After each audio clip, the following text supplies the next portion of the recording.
Hi, my name is Michaela Krawczyk. I am a student researcher from Indiana University working in the ProHealth Lab with funding from the National Science Foundation.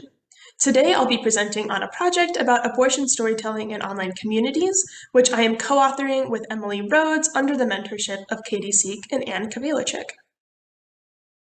In the United States, nearly 1 in 4 women will have an abortion in their lifetime. This statistic may sound surprising to you since abortion is highly controversial and regulated in the US, as I'm sure you are aware of if you've looked at the news anytime this past year in 2022.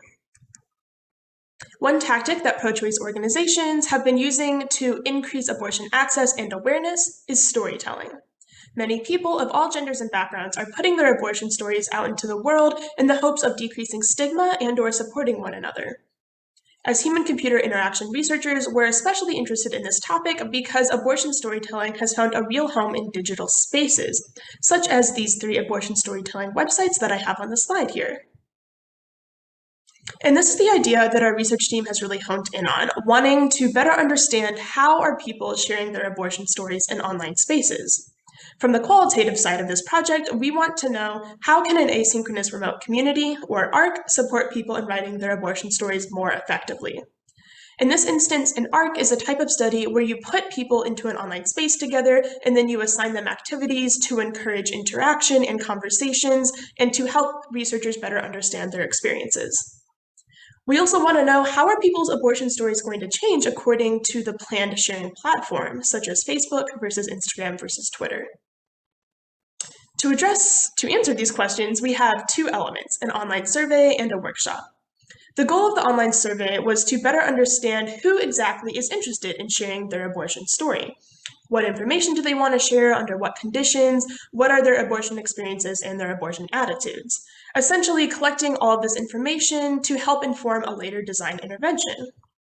In the end, the survey turned into more of a prolonged saga on bot protection, rendering the data unreliable. For instance, we started out with 981 survey responses on a Google form, which we received in less than 4 hours.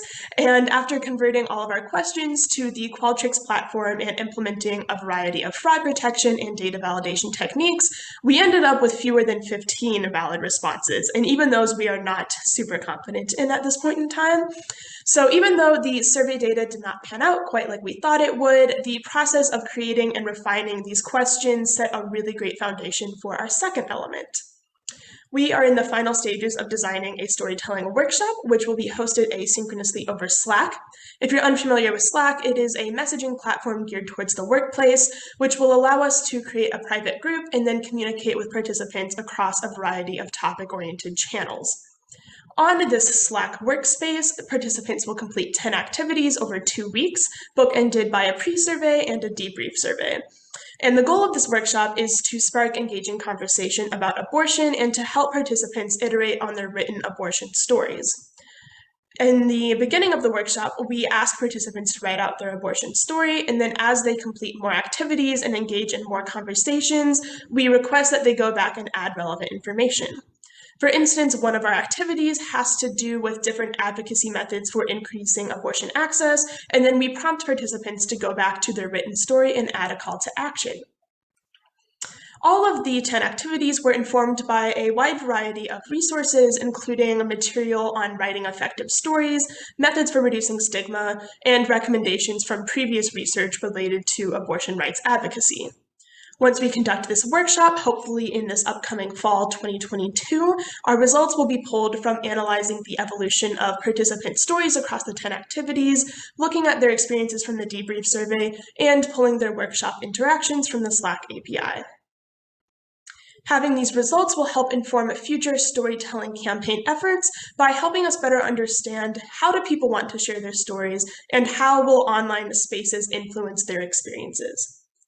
Once again, my name is Michaela Krawczyk. I would love to hear from you at my contact email right there, and I hope you enjoyed this presentation.